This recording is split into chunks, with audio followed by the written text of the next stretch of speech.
Well, hello, everyone. Cynthia Tomane here with Interactive Brokers, and thank you for joining today's webinar that's being brought to you by qplum.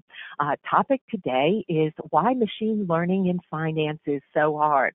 Our presenter, Hardeep Patel, will be discussing a case study in generating hypothetical data. Now, before I do pass the controls over, I also want to introduce Ji Chen, who will be introducing our presenter today, and let's get started. Welcome, Hardeep, Jen, and the rest of the qplum team. Thanks for joining us. Over to you. Thanks, Cynthia. Hello, everyone. My name is Ji Chen. I'm a partner and head of client relations here at qplum. Our speaker today is Hardeep Patel, a partner and machine learning engineer at qplum. Now, qplum is an AI-driven asset manager using both deep learning and machine learning in its strategy construction. We provide asset management services to RIAs, family offices, and pension funds. We also have an online investing service to directly manage money for individuals and families. We actively manage individual joint IRAs, trusts, and LLC accounts. Now, for today's webinar, what we will do is with any questions that come on, please just send them as during the presentation, and at the end of the presentation, we will address any questions that you will have. Now, I will hand over to Hardeep to begin our presentation on why is machine learning in finance so hard. So, hi everyone. I want to talk today about the factors that make financial time series a hard machine learning problem. Just to recap, you have a sequence of numbers in a time series, and the goal is to be able to predict the next number in the sequence. That's a typical time series problem. And in case of a financial time series, the sequence of numbers are usually market data. So let me first describe what we'll talk about today and what we won't talk about today. Just to clear what the next 40-50 minutes is going to look like. So we'll discuss the characteristics of the financial time series problem. We will not discuss specific machine learning algorithms or how to use them. This is not a presentation to say machine learning doesn't work in finance. It's a presentation to describe what factors make it hard for us to use machine learning algorithms when it comes to financial time series problems. And again, I want to reiterate that I'm not saying machine learning doesn't work in finance. So with that, I guess I'll get started on the main topics today.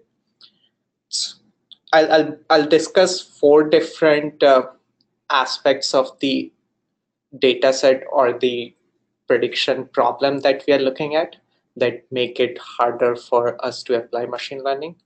And the first of that, and the first one is changing data distributions. And before we jump into it, I want to take a step back and briefly consider how the quant pipeline has evolved over the past 2 decades. This will help us better appreciate the issue of changing data distributions. So a typical quant pipeline starts with a bunch of signals or alphas, as you might say.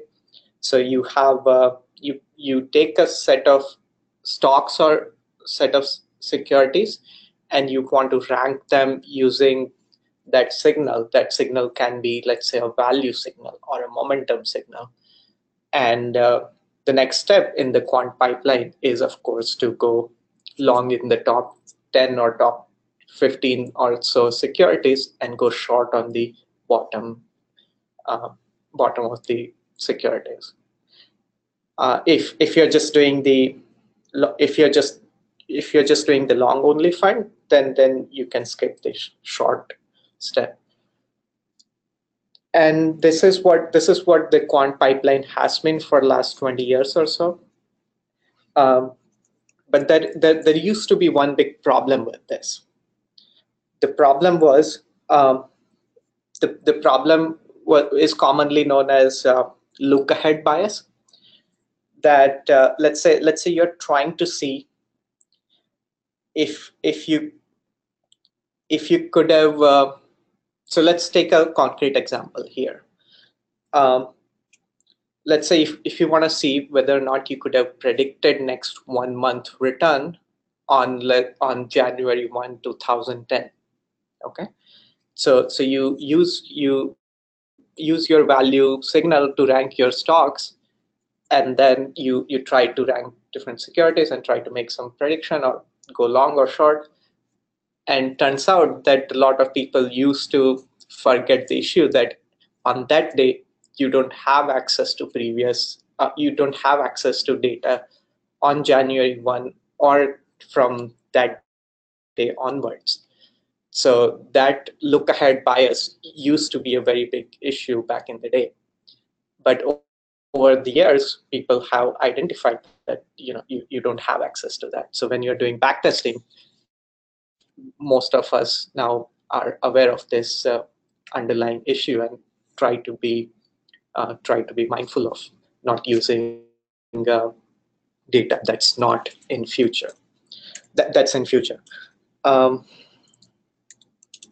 but so this is what the main issue was, and this sketch is sort of a hyperbolic depiction of what this problem used to be 10-15 years ago. And now let's come to the point of the aspect about machine learning.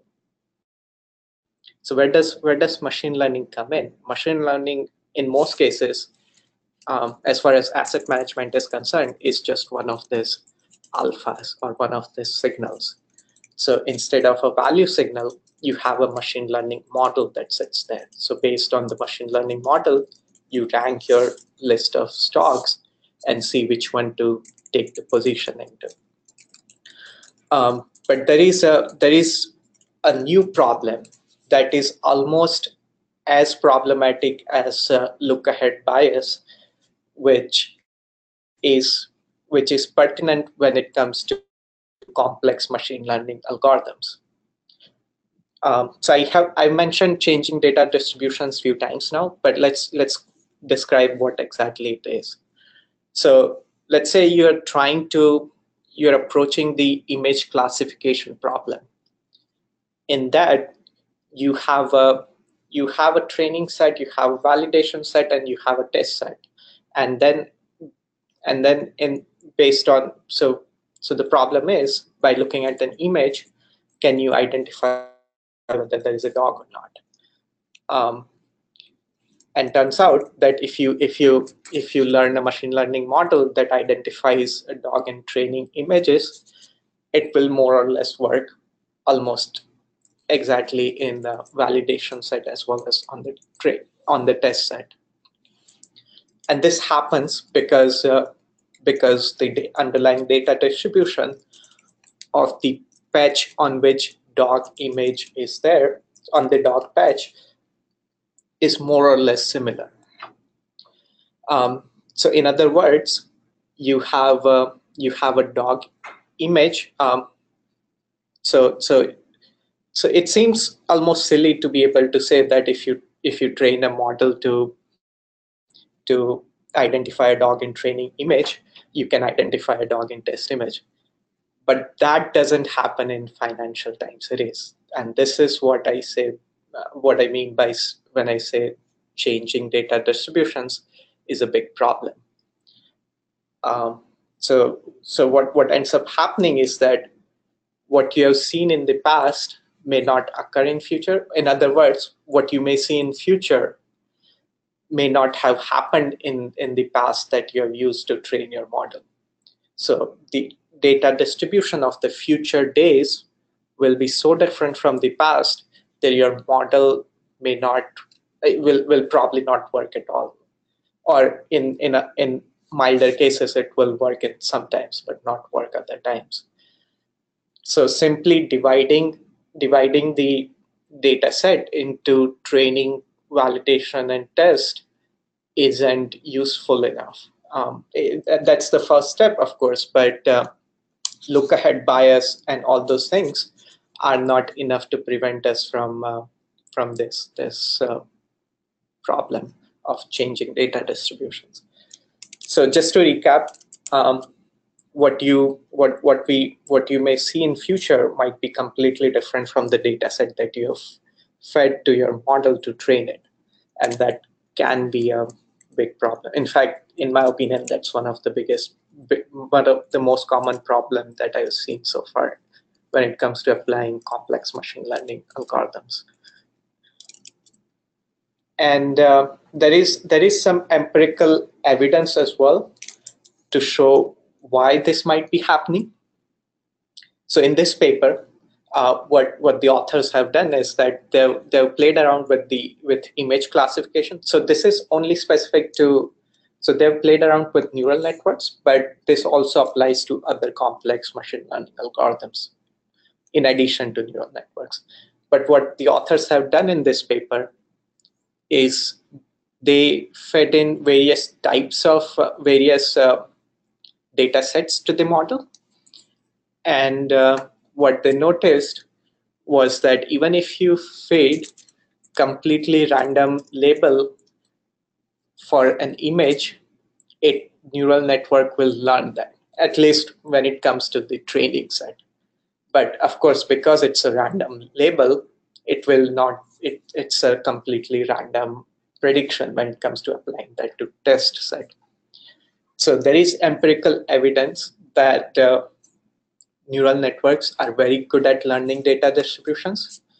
So there is this sort of myth these days when people say that neural networks can identify patterns can automatically learn patterns in the data, and that's how they learn. There might be some truth to it, but as far as the current set of networks are concerned, they're much more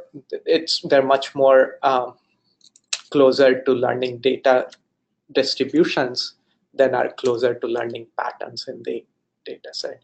So that's why when we are dealing with problems like financial time series, where this data distribution keeps changing all the time, we have to be mindful of the implications. The next question would be that, is there a way we can solve this? In my opinion, we can't really solve this completely, but there are ways in which we can mitigate this.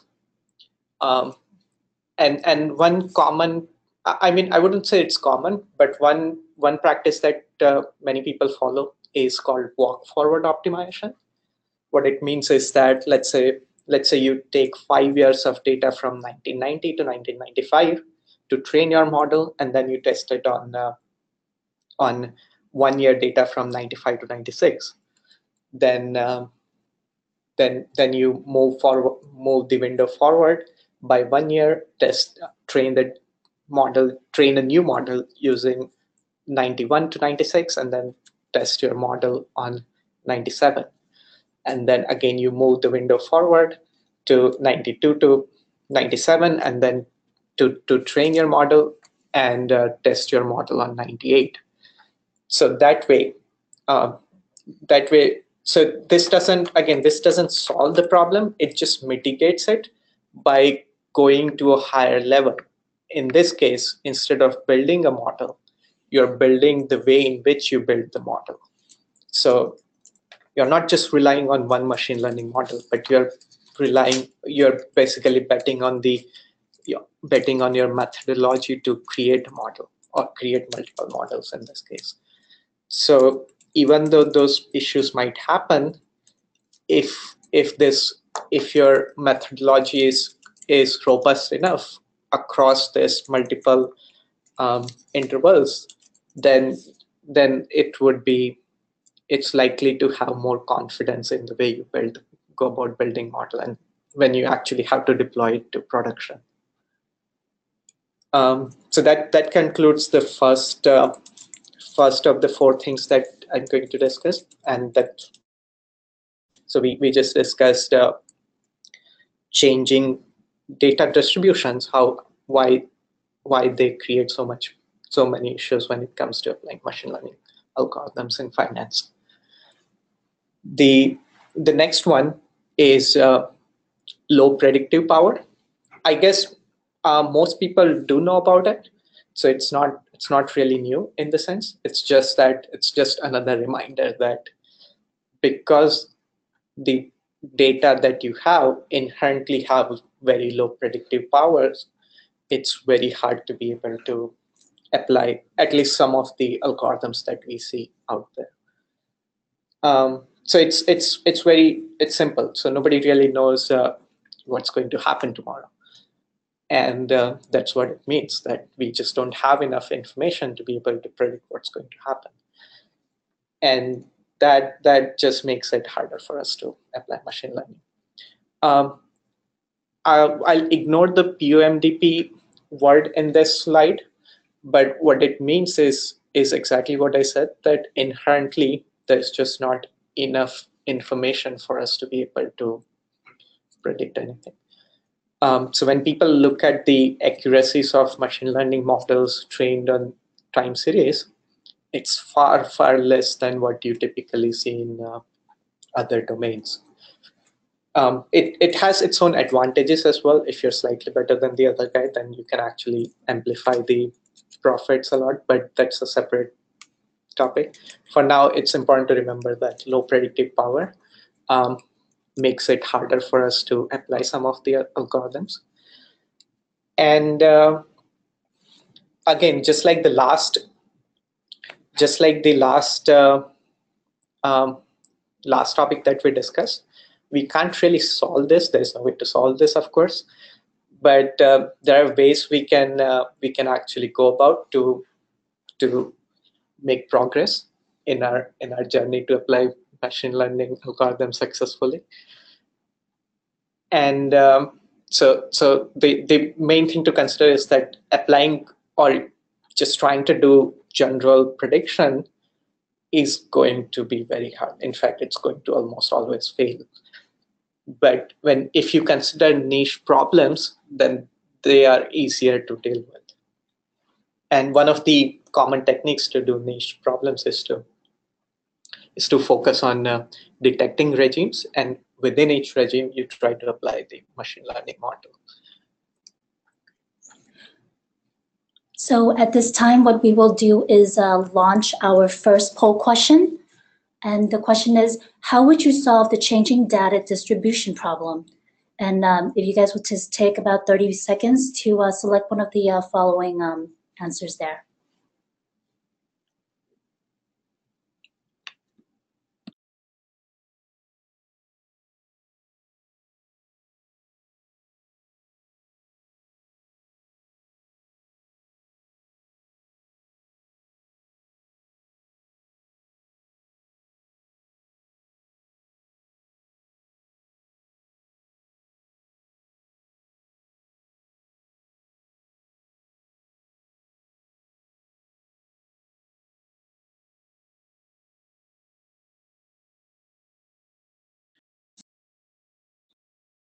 Okay, so at this time, what we will do is close the poll and share the results with everyone. And yeah, it seems like yeah, it seems like overwhelming number of you people have chosen walk forward optimization as the selection there. Yeah, I guess we'll just move ahead with the next topic. Okay. Okay. So just to recap, we have discussed that when the data distribution keeps changing, that makes it hard for us to use some of the algorithms. The second one was that because of the low accuracies, it is again harder for us to use machine learning algorithms. The next thing that I'm going to discuss is low signal to noise ratio. So in other words, there is just so much noise in many of these data sets that it might happen that you might see some pattern or you might see some signal in the when you train the algorithm, but a lot of times it will just turn out to be noise than any signal. And it's something that is it can be very frustrating to deal with. And it's also very hard to detect because you're already operating in a low accuracy regime, and you want to see whether or not what you ended up predicting, is that real or is that some artificial pattern in the noise. And like other things that we discussed, there is no true solution here, but there are ways in which we can mitigate this.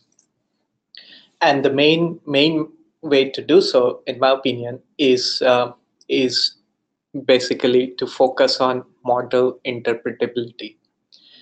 And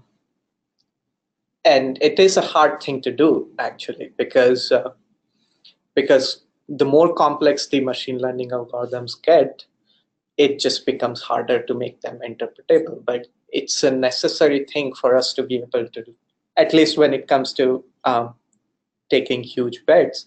I think it's almost necessary to invest time into it and make sure that there is no unanswered question there, and you know where the actual alpha or where the actual signal is coming from. Yeah. So at this time, we will come to our second poll question, which I will launch now. And the question is, how can we find out if our model is susceptible to low signal to noise ratio? So similar to the last one, we'll give everyone roughly 30 seconds to go ahead and answer the questions.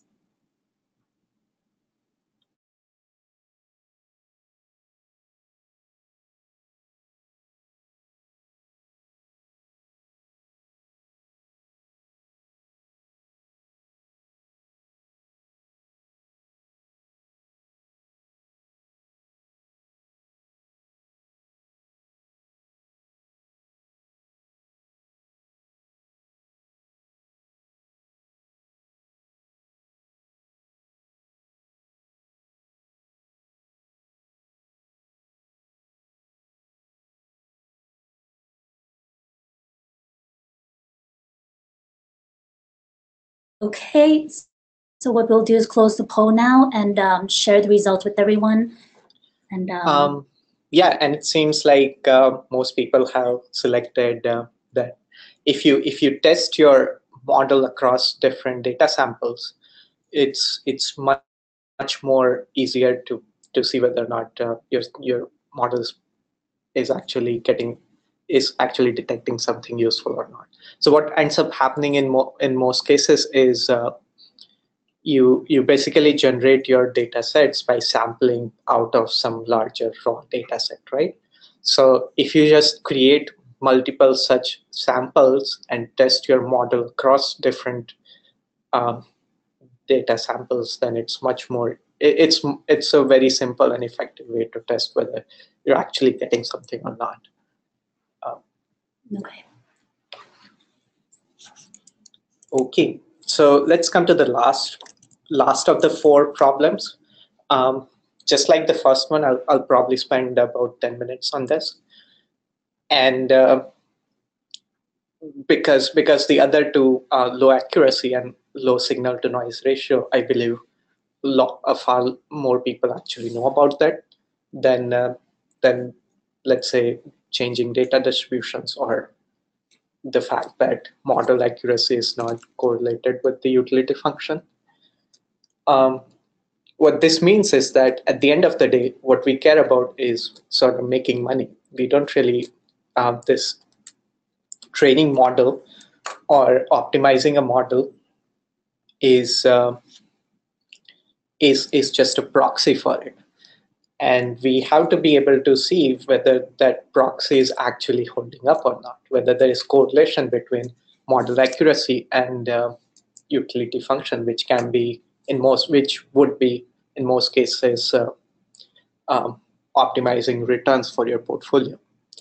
And unfortunately, it turns out that in a lot of cases, they're not that correlated. Of course, there is some correlation, but it's just not that strong. So when you have it's not like a correlation of fun. I would say we should rely on it. We should try to optimize the model accuracy, but we should also try to be mindful of other implications of that. And we can actually see this in all scales of trading, whether it's high frequency trading, whether it's medium frequency trading, or whether it's very low trading strategy or a very low trading approach. And in all of those cases, model accuracy is just a proxy, and you have to be able to identify whether that proxy is serving you well or not. And this is a paper where I have most of my experience has been in high frequency and medium frequency trading.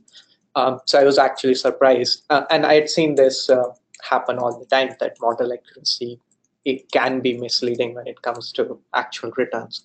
But when I came across this paper, I realized that that even low frequency trading strategies have the same issues, where it might not, where model accuracy or optimizing the metric may not actually correlate with the returns. So in this case, what they're trying to do is this paper, which is it is the sources listed here, and what they're trying to do is they're trying to predict the future fundamental values, and based on those future fundamental values, they'll take positions and try to see how their portfolio is doing. So if you, in this case, this is they've just listed down the other strategies for comparison. So this is S&P 500, a market average. This is the case where they're trying to directly predict the prices from the fundamental values instead of ranking the stocks. So they're saying ranking definitely helps. Predicting prices is very hard. In this case, they're using a linear model to predict the future fundamental values, and using those predicted fundamental values to rank the stocks. In this case, they're using a feed-forward neural network or multi-layer perceptron to predict the future fundamental values. And in this case, they're using a recurrent neural network to predict the future fundamental values. What we can see here is that while as the MSE, mean squared error, decreases here, the performance increases. So there is correlation between model accuracy and better portfolio returns. But at this point, in the last two entries, what we can see is that even the MSE is almost exactly same, returns are not that returns actually differ, because a lot other factors also come into the picture, and because of that, portfolio returns might be very different from what you can maybe guess from model accuracies.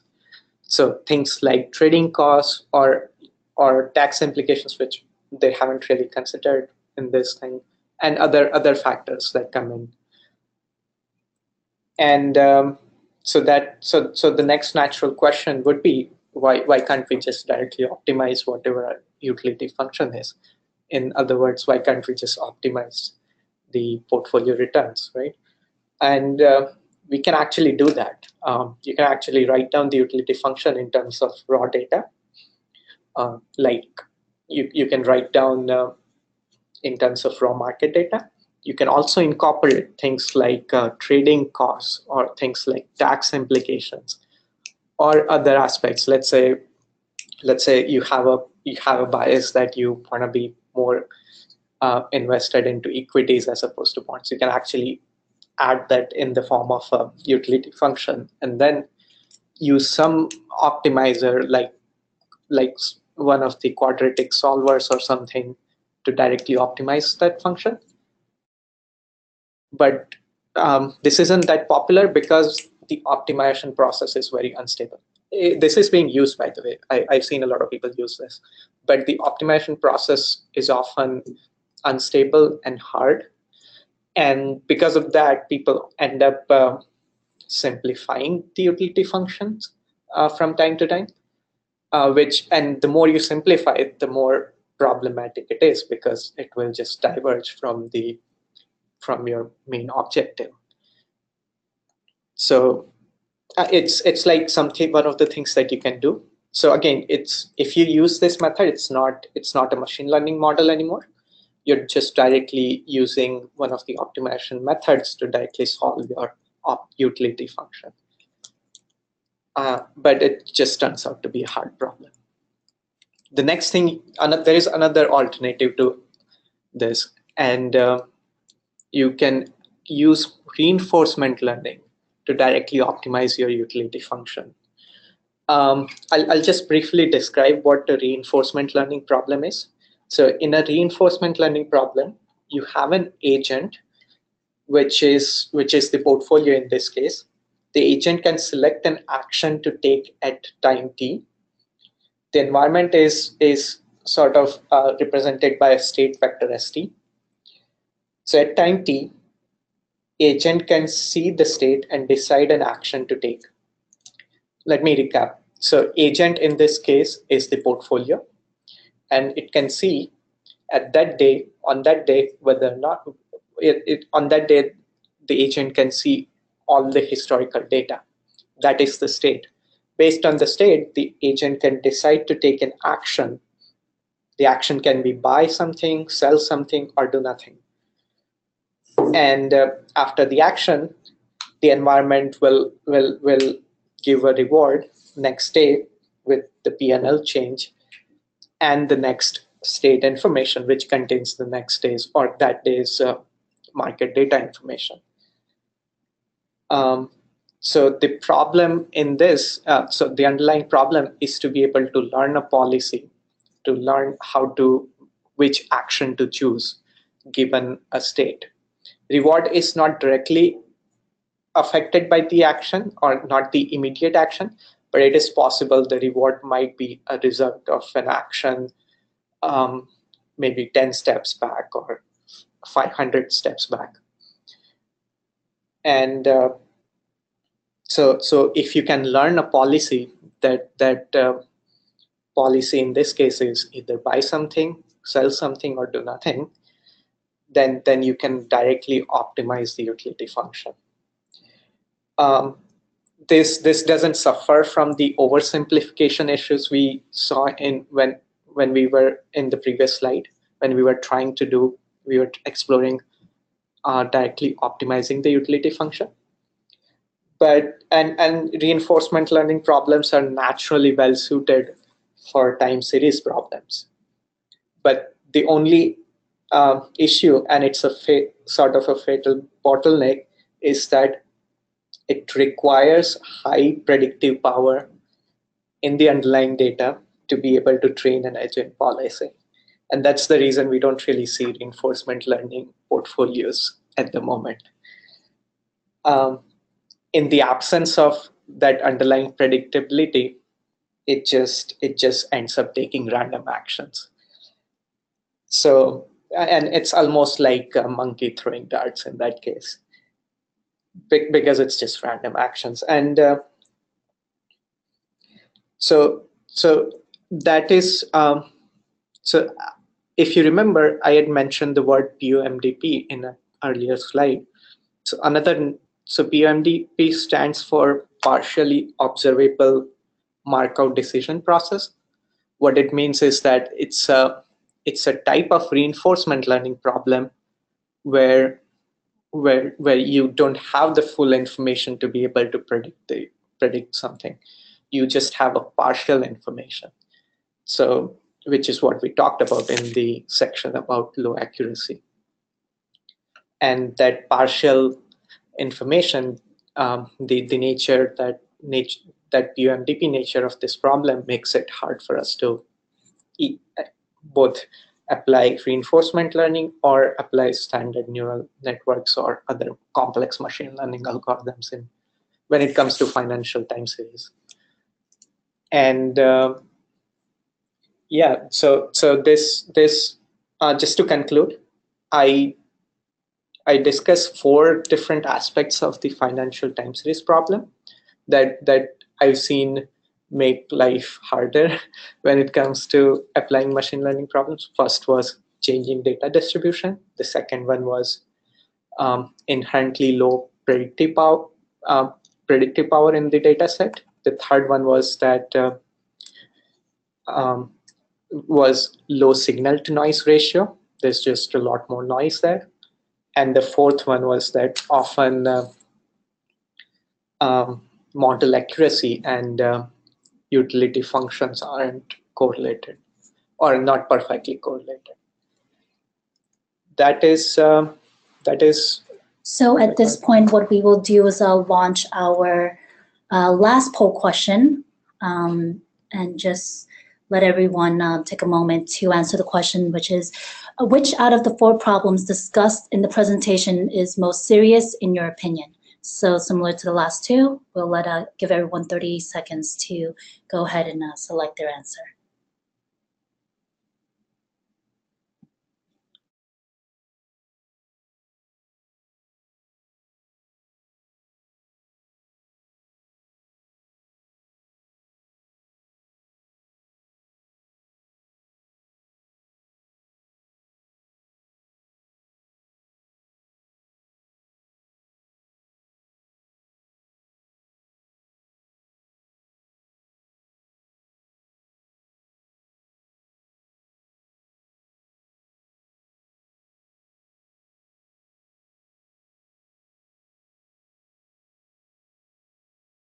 Everyone, we will close the poll now and share the results with everyone.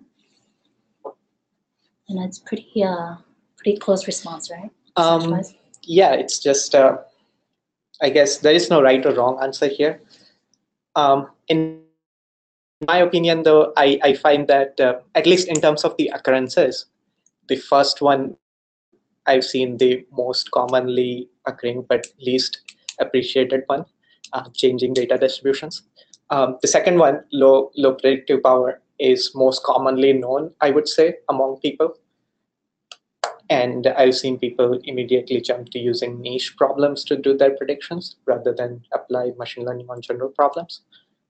But yeah, this is good to know. This is quite okay. What everyone thinks. So we will hide the results, and right now we are going to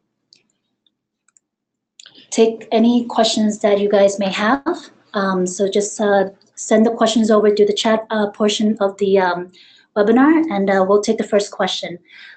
This is a question coming from Akash, and the question is, do you think it's hard to use machine learning to use for stock prices, but it could work better with bond pricing, which is less volatile? That's a good question. I would say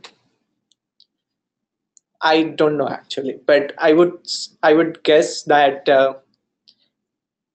it may not. I mean, I would say it also suffers from the same problems, and even though it may seem like it's working, but I don't think it would work any better than the stock prices. But like in the stock prices itself, the predicting prices or predicting returns is the hardest problem. But if you try to predict the ranking of those, or ranking of those in certain regime, or ranking of those in a very niche problem like just a couple of stocks, a couple of bonds. In case of bonds, you might want to do, let's say, across countries or across geographies. Then that might be a better, much better problem to work with than just directly predicting the prices or returns. Okay, so Akash, if you have a follow-up question to that, please feel free to add in the chat platform as well. So we'll move on to our second question, which is coming from Joseph, and his question is, why no MSE for price LSTM? Yeah, that's a good question.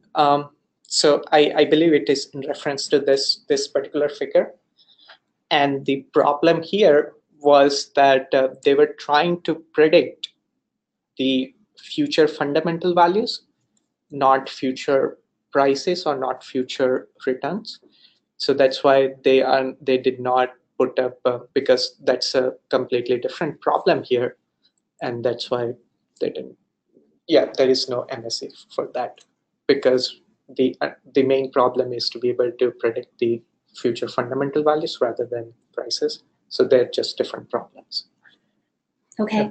So the next question comes from Sonny, and the question is, you said the most important thing to work on is detecting regimes. Can you illustrate that in a case or two where this is applied or used? Sure. I guess this is another niche problem, right? Where you try to do something based on fundamental values, or I mean, just instead of even in this, they're trying to predict the rankings instead of directly predicting the fundamental values themselves.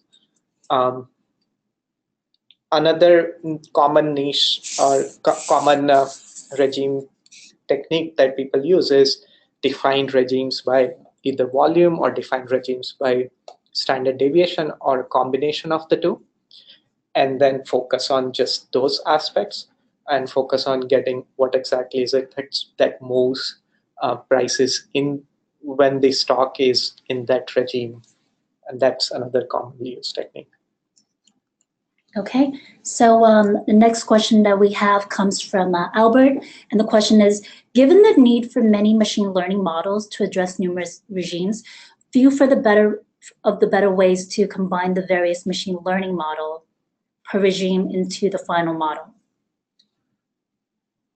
Could you repeat that? Yeah, so given the need for many machine models to address numerous regimes, few of the better ways to combine.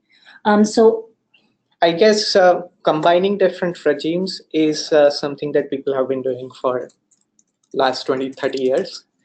And it's an interesting problem that I personally not worked on. And I would say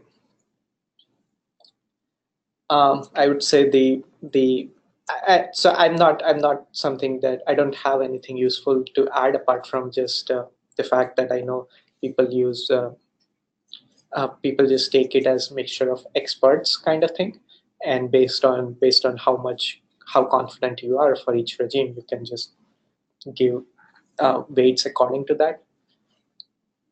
But yeah, that's all I want to add there. Okay, the next question comes from Mr. Migda, and the question is, how do you rate importance of feature engineering in improving performance, of machine learning models in financial domain? Feature engineering, I would say, so if you're using something like boosting or similar methods, then feature engineering is the only thing that you have.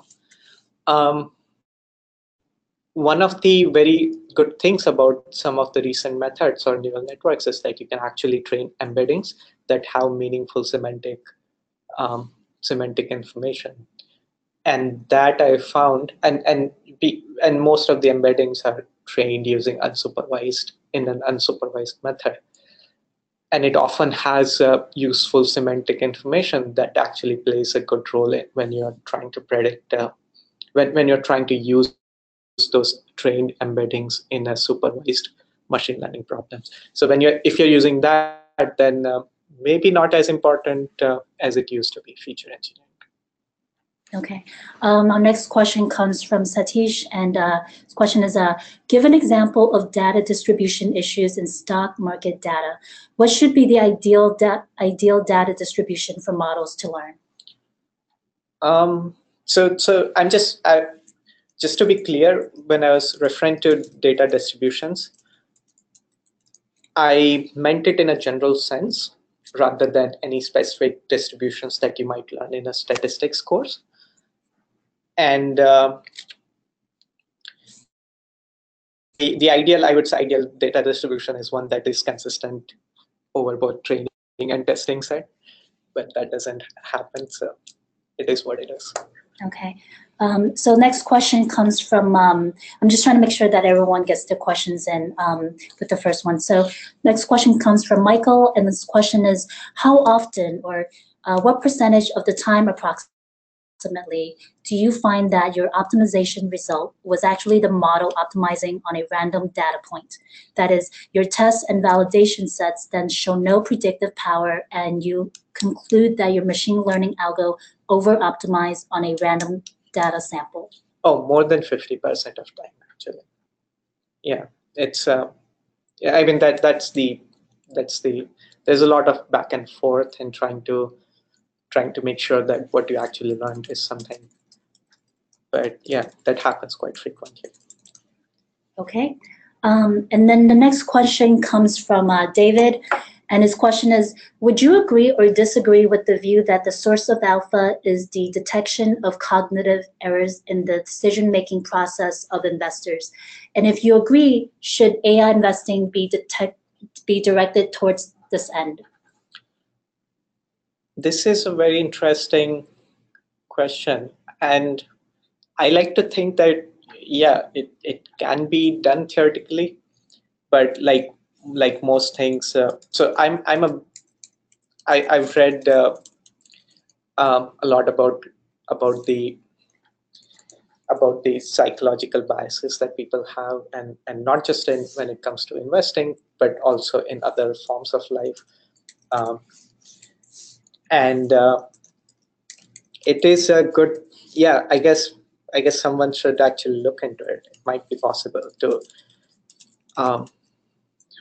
focus on it. So it seems like it can be done. I'm just not sure whether somebody has already done that or not. But it's a very interesting comment. Thank you. Okay, and then the next question comes from, I think this is Akash's follow-up question, and it is, my next question would be, what are the main risks which you see in implementing machine learning in finance? What could be the potential reasons for failure of a model apart from irregular distributions? So if I have to summarize in a single line, the risk, it's that we don't know what we don't know. And so that's why we have to work extra hard in making sure that the model is interpretable enough and we know where the source of alpha is coming from. And that is, it's just labor intensive, but it's something that we have to do to reduce the risk. And then another question comes from Albert. Best techniques to combine the various models into the final trading model? So there was another question, I believe, similar to this, and I would say the same thing. While I haven't really worked on this, I don't have any practical know-how, but I would say that having a measure of how confident you are in a specific model and using that to do the final mix and match is a good idea, I think. Okay, and then so we'll come back to Akash, which is some researchers at Stanford, Professor Ganguly, have used shallow learning to predict future bond prices, which seem to work just fine. You might be able to find the paper on web. I'm still looking to that. He just wants to share that comment with us.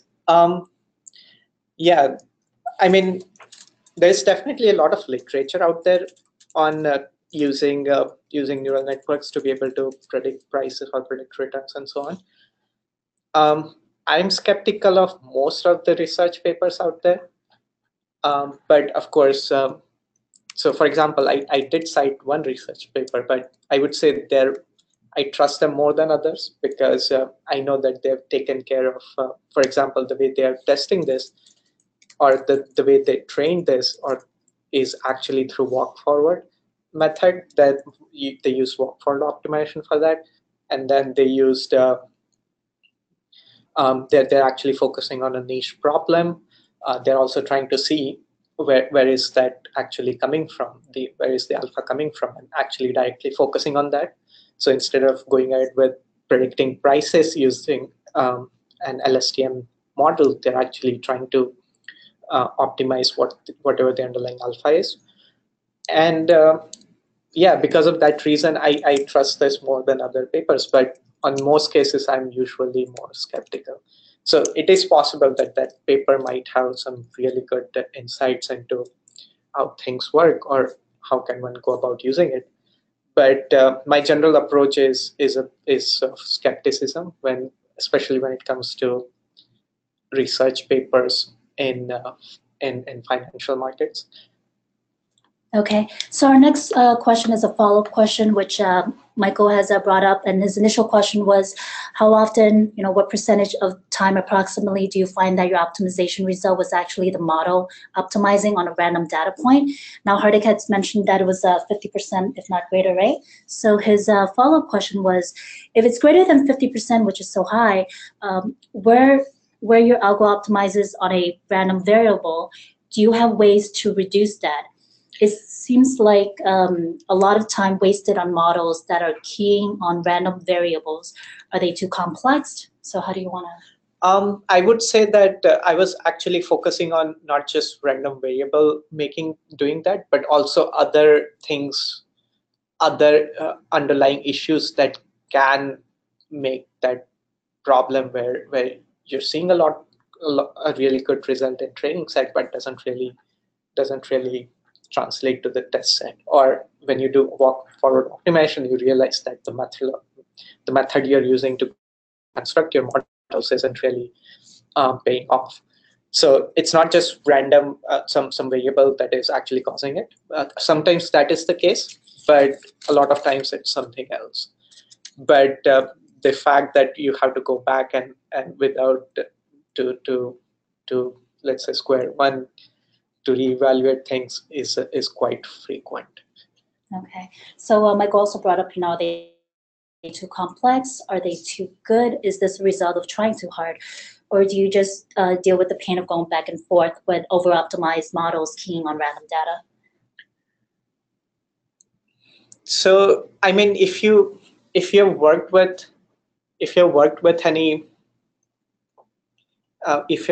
machine learning problems in practice, then you probably know that that after a while you start to notice the patterns in the common issues and those things. So so the last point was definitely not that relevant in the sense that it's important to focus on what is it that makes it do that, and that's the reason I'm doing this presentation, that highlighting most of the most common reasons that actually make things happen. Okay, and we're just going to come to our last question here, and Michael wanted to ask, any additional thoughts on how to increase signal-to-noise ratio? I have that issue with the number of models now, and the signal is there, but the noise is too great. These are event-triggered models with thousands of triggers, yet the noise is still too high. So the way I see it is that it's a the data sets in this problem are sort of double-edged swords. On one hand, you can easily generate labeled data sets because the market data is sort of very well structured compared to let's say images or something where you have to have a human who labels it. But the other side of the equation is that it's just there's just too much noise in that. And as far as the original question is concerned, that are there any techniques to reduce its effect, I would still stick to the same solution, which is to actually see where the predictability is coming from, where the signal is coming from. It is not an easy method. It's actually very hard, and it is specific to the kind of algorithm or the kind of model you're using. But at least personally, I don't know any other way of reducing it. Okay, so that rounds up our last question. So I just want to take a moment and thank everyone for joining us today on Why is Machine Learning and Finance So Hard with our speaker, Hardik Patel. I just want to let everyone know that next month we will also be holding a live webinar on tax optimization and portfolio management using AI, scheduled for May 10th at 12 p.m. Eastern Time. And we hope everyone will have a chance to join us. So I will now transfer the controls back to Cynthia. Well, thank you so much, G and Hardik. Very informational webinar. I do appreciate all the effort that you put into this. And I also want to thank everyone for participating with us here today. Now, we are going to conclude today's event, but before I do, I want to mention as well that to simply watch your email later on this afternoon for a direct link to today's recording and to the webinar notes or the slides that have been used today. So once again, thanks everyone. You can exit today's session using the X in the upper right-hand corner. Have a great rest of your day and join us on May 10th for the next installment with qplum. Thanks.